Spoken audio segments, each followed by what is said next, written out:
Bonjour à tous et bienvenue sur ma chaîne Booktube M'envoler. Donc oui, je suis nouvelle et je vous demande donc d'être indulgent avec moi. C'est ma première vidéo et pour cette première vidéo, j'ai décidé de vous parler d'un auteur français que j'apprécie particulièrement, Marc Lévy, avec Le Premier Jour et La Première Nuit. Donc, qu'est-ce que Le Premier Jour et La Première Nuit? Donc, je vais d'abord vous lire la quatrième de couverture du premier jour, afin que vous vous situez, on va dire.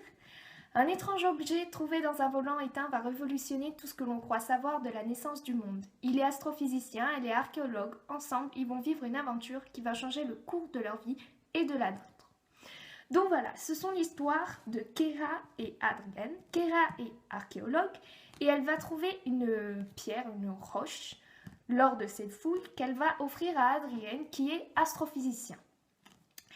Par la suite des événements, ils vont découvrir que cette roche est une représentation du ciel d'il y a 4 millions d'années, ce qui va les entraîner dans une aventure afin de découvrir d'autres roches similaires et les assembler pour que ça fasse la carte entière des étoiles et qu'on apprenne des choses sur le premier homme, ou plus exactement sur ce qui s'est passé il y a 4 millions d'années.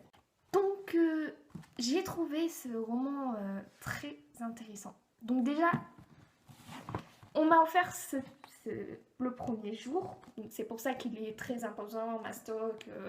Et en général, j'achète pas des romans aussi, dans ce format-là, je préfère Pocket. Et j'ai tellement apprécié le premier qu'il fallait absolument que j'achète la suite. Bon, bien sûr, la suite, j'ai acheté en format Pocket, c'est 10 fois mieux. Et j'ai pas été déçue non plus. Alors, ce qui m'a particulièrement plu dans ces romans, c'est la recherche. Tout ce qui est une question de ce qui est passé, ce qui est le pourquoi, du comment on est ici, et la création du monde, etc. C'est vraiment quelque chose qui me passionne. Et rien que le métier d'archéologue, c'est un métier qui donne très envie, j'avoue. Et donc déjà, cet aspect-là, ça m'a beaucoup passionnée. À chaque page du roman, en fait, on visite un nouveau pays. On peut être dans un glacier à moins 40 et après en Afrique du 40.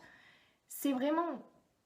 On visite chaque endroit et le personnage nous entraîne avec eux et ça c'est génial de pouvoir voyager sans voyager. Hein. Vous comprenez, hein. Donc c'est déjà un aspect positif que j'ai vraiment apprécié dans ce roman. Ensuite, c'est avant tout l'histoire d'aventure. C'est une histoire d'aventure et qui ne rêve pas de faire le tour du monde pour essayer de chercher quelque chose de caché au fin fond de je ne sais où. Et franchement, ça donne envie. Du début à la fin, ces deux romans m'ont donné très envie d'aller partout dans le monde. Mais c'est aussi une histoire d'amour. Et bon, même si ce n'est pas du Nicolas Sparks, c'est quand même pas mal écrit, je reconnais. Il y a quand même une intensité qui se rajoute du coup. Il y a plus d'émotions, plus de ressenti sur chaque chose faite, chaque chose éprouvée. C'est partagé avec deux opposés bien évidemment parce que même s'ils ont un but commun, ils ne se ressemblent absolument pas. Et c'est ce qui fait toute la beauté de leur relation. S'ajoute à cela un suspense qui est plutôt pas mal parce que en fait ces deux personnages seront poursuivis par une organisation secrète qui tentera de leur mettre des bâtons dans les roues en gros. Et ça rajoute quelque chose d'encore plus vivant on va dire parce qu'on est pressé de voir s'ils arrivent à leur fin. Chaque moment n'est jamais stable on va dire. Vous pouvez pas vous ennuyer parce qu'à chaque page, vous ne saurez jamais s'ils auront atteint leur but ou pas. Même jusqu'à la dernière ligne du deuxième tome, on ne sait pas, en gros. Donc, je trouve ça génial.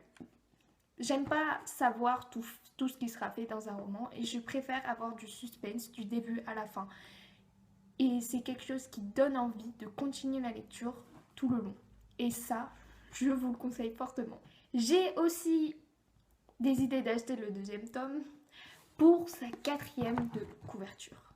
Parce qu'en fait, à la fin du premier roman, ce qui est écrit dans la quatrième de couverture est écrit aussi à la fin du premier roman. Et cette citation, c'est the truc qui vous fait réfléchir à vie, je pense. C'est quelque chose qui, je vous la mettrai en barre d'infos parce qu'elle est tellement belle, bien écrite, magnifique. Moi, j'adore toutes les citations philosophiques, des trucs de genre, enfin, même si c'est pas très philosophique, mais ça fait réfléchir. Et c'est ce qui me touche profondément. Il suffit que le livre soit pourri, mais qu'il y ait une citation pour que de suite, il remonte dans mon estime, on va dire. Bon, je vous préviens, ce livre n'est pas du tout pourri. Il est tout à fait... il est digne de ce nom. Ça mérite d'être lu et je vous le conseille fortement. Voilà, donc pour cette première vidéo, ce sera tout. J'espère que je vous ai convaincu. Sinon, donnez-moi quelques conseils parce que j'avoue que j'en aurai besoin.